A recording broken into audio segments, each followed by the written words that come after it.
This is John Schroer for the Colorado Springs Gazette. The embattled El Paso County Sheriff Terry Maketa, surrounded by a bevy of supporters with signs bearing slogans such as "Innocent till proven guilty," made his first public appearance before the Board of County Commissioners on Tuesday morning since a sex scandal rocked his office last month. The commissioners called upon the sheriff to resign, but he has steadfastly refused. On Tuesday, he delivered a report on the status of operations in the sheriff's office and answered several questions posed by commissioners. The next question is, how can you prevent the chilling effect that pending litigation usually has on communication lines between litigant parties from impacting operations? I remember when I took office, January of 2003, I went to then my legal advisor and told him, hey, let me know when the first lawsuit is filed. He said, Sheriff, it's already been filed. It's a world that us elected officials, especially the constitutional officers, are constantly in. It's no different than the mayor. I'm sure he's constantly getting sued. The governor, I know he's getting sued, probably daily. Other elected officials, chiefs of police. It's common in this industry, especially in government. And it doesn't take facts to file a lawsuit. And as it stands right now, at least when I came over here, I am not aware of any lawsuit being filed. And I think when this independent investigation is completed, it's going to clear up a lot of myths that are going around.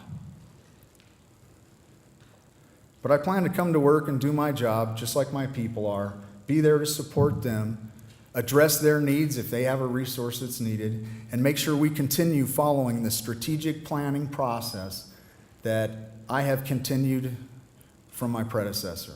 Employees in the past have filed suits against the sheriff's office, against me in my official capacity. I don't take it personal. It's a part of business, and it's a part of it I've come to accept as just business. And every week, I'm seeing our deputies perform at phenomenal levels. This doesn't affect them. They come to work every day, and they do their job. And this week and last week and the week before, no different. But to be a little more specific, our clearance rate from January to May of this year compared to January of May to last year are up 24%. Felony arrests up 15%. Misdemeanor arrests up 13%. DUI enforcement arrests up 24%.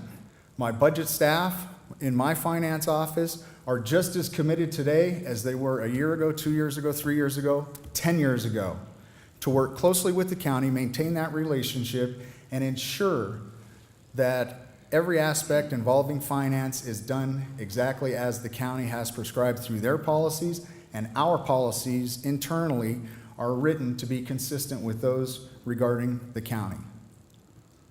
I have 12 years of audits that are annually required.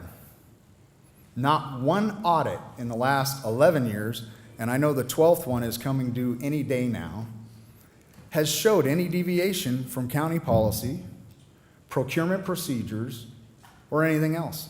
At times, however, the interaction got testy, with Maketa and Commissioner Darrell Glenn arguing over whether or not Glenn had emailed the sheriff to ask for a meeting. I have tried to maintain open communications, but sometimes my calls are not returned from county staff. I can't control that.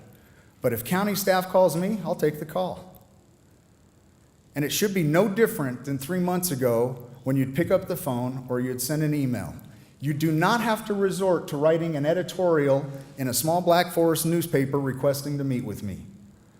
I would challenge who is really interfering with the communication. I'll leave it at that. So, contrary to your statement, if I need to communicate with you, I don't go to the publication to do that. I send you an email. That email was dated June 3rd. I had not heard a response.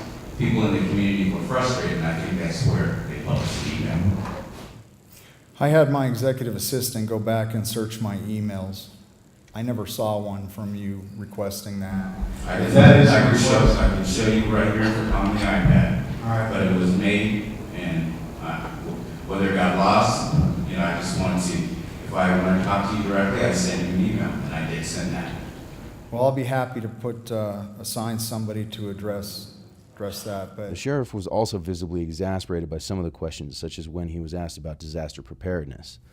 the next one is please advise us on plans in place for possible fire restrictions and to assure effective response to wildland fire this summer.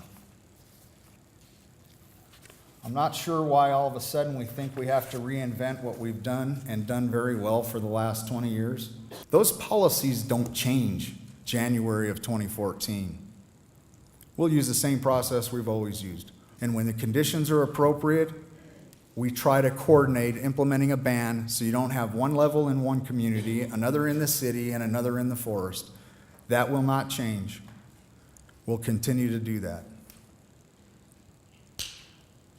And you have been a part of it during your tenure as commissioner, and I've been a part of it before any of you were ever commissioners. For all the latest news, like the Gazette on Facebook and follow us on Twitter and Instagram.